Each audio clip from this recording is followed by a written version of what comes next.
Good morning, Beta. Our next relationship is commensalism. Commensalism, the relationship in which one species is getting benefit and another species is neither getting benefit nor harmed. So, in this relationship, what happens in which one is benefited,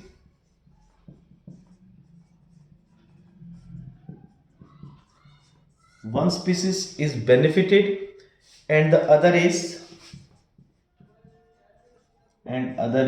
almost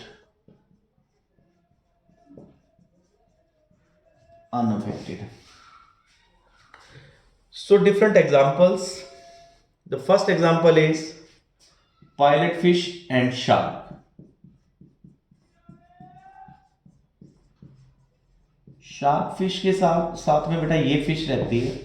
shark जो food खाती है तो उस food का कोई टुकड़ा जो उसके मुंह में नहीं गया, बाहर आ गया है, that part is taken up by pilot fish.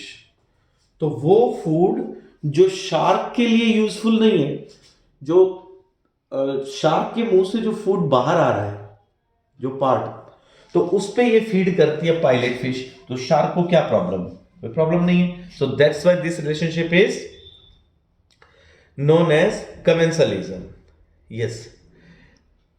So pilot fish, what it does? It takes pieces of food,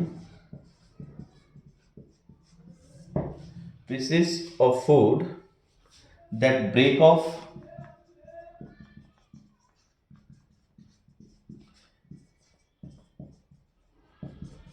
as shark tears its prey. ठीक है बेटा। तो शार्क जब टीयर करती है प्रे को तो कुछ पीसेस उसके गिरते हैं फूड के, तो उन पे पायलट फिश फीड करती है। सेकंड है बेटा sucker fish and shark, similarly same, sucker fish and shark. Third है बेटा birds and trees,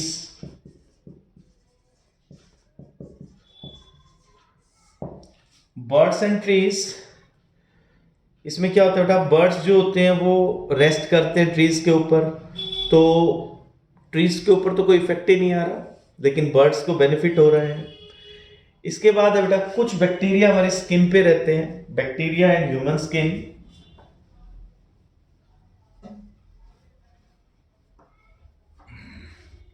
The fourth example is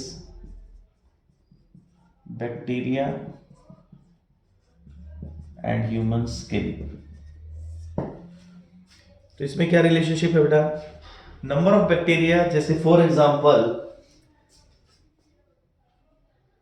staphylococcus aureus,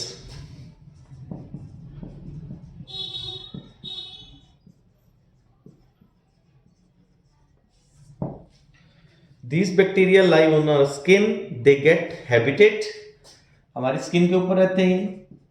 हमारी स्किन पे इनको फायदा क्या है? एक तो रहने के लिए जगह मिल गई है बेटा, और इनको फूड मिल जाता है, और हमें कोई प्रॉब्लम नहीं है इन बैक्टीरिया से, और ये हमें हार्म भी नहीं करते। इसके बाद फिफ्थ एग्जांपल है cattle ergot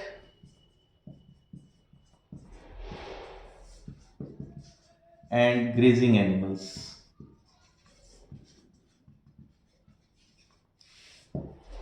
So in this relationship what happens? Ergots always forage close to where the cattle are grazing.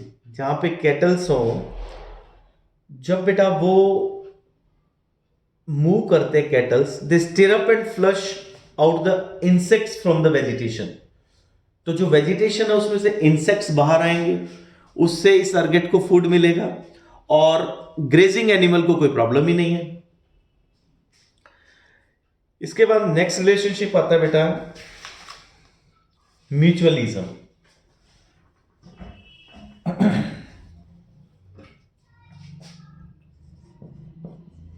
Mutualism, इस रिलेशनशिप में क्या है? दोनों पॉजिटिव साइन यूज करोगे आप। तो म्यूचुअलिज्म एक ऐसा रिलेशनशिप है जिसमें individuals of two species both of which are benefited individuals of both the species are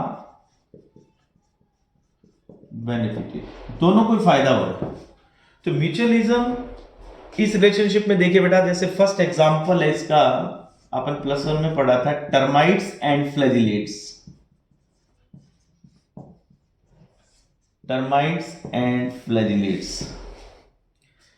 तो +1 में हमने जब किंगडम पढ़ा था, अगर आपको याद हो तो प्रोटिस्टा में एग्जांपल्स आए थे कि टर्माइट्स के अंदर फ्लैजिलेट रहते हैं जो एक एंजाइम रिलीज करते हैं।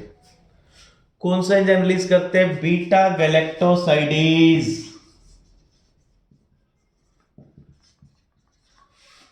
उससे क्या बेनिफिट हुआ? टर्माइट किस पे फीड करती है? वुड पे। इसमें क्या होता है? सेलुलोज। तो इस सेलुलोज को डाइजेस्ट करवाने के लिए जो एंजाइम है वो किसने प्रोवाइड किया है? फ्लैजिलेट ने। और इन रिटर्न टर्माइट्स ने फ्लैजिलेट्स को क्या दिया है? हैबिटेट दे दिया, फूड दे दिया। तो both are getting benefit from the each other. +1 में मैंने आपको बताया था कि अगर फ्लैजिलेट्स को किल कर दें हम टर्माइट्स की बॉडी में, तो टर्माइट्स की डेथ हो जाएगी, इट कैन नॉट सर्वाइव। तो टर्माइट्स और फ्लैजिलेट्स का रिलेशनशिप ऐसा है जिसमें दोनों का बेनिफिट है और both can not survive alone. ये बड़ी जरूरी है बेटा, both can not survive alone. ये बात साथ जरूर आनी है कि दो स्पीसीज हैं, म्यूचुअली बेनिफिट कर रही हैं, दोनों को बेनिफिट है, प्रॉफिट है, लेकिन अगर दोनों अलग अलग होते हैं तो सरवाइव नहीं कर सकते। म्यूचुअलिज्म में आप जरूर लिखेंगे ये बात। सेकंड है बेटा micro organisms and ruminants. Second example ruminants and micro organisms. Ruminants micro organisms के बीच में क्या रिलेशनशिप है? बैक्टीरिया और सिलिएट्स। बैक्टीरिया एंड सिलिएट्स वो रूमिनेंट्स में रहते हैं। उनको क्या मिलता है बेटा? शेल्टर मिलता है, फूड मिलता है। इन रिटर्न रूमिनेंट्स को क्या मिलता है? बैक्टीरिया प्रोवाइड करते हैं कुछ एंजाइम्स। उन एंजाइम की हेल्प से डाइजेशन का प्रोसेस चलता है रूमिनेंट्स का। तो कौन सा एंजाइम प्रोवाइड करते हैं? वही सेलुलेज। तो जो फूड है रूमिनेंट्स का वो डाइजेस्ट हो ही नहीं सकता बिना इन माइक्रो ऑर्गेनिजम्स की हेल्प के। तो अगर आप इनको सेपरेट करते हो रूमिनेंट्स को माइक्रो ऑर्गेनिज्म से, दोनों ही सर्वाइव नहीं कर पाएंगे। इसका मतलब किस में आएगा? एग्जाम्पल आएगा ये म्यूचुअलिज्म में। थर्ड एग्जाम्पल बेटा फ्लावर्स एंड इंसेक्ट्स। हमने पूरा पढ़ा इसके बारे में फर्स्ट यूनिट में। Flowers and insects are benefiting each other. दोनों एक दूसरे से ड्राइव करते हैं। तो फ्लावर्स को क्या बेनिफिट है? पोलिनेशन का। इंसेक्ट्स को क्या मिलता है? नेक्टर मिलता है। इसके बाद है बेटा फोर्थ एग्जाम्पल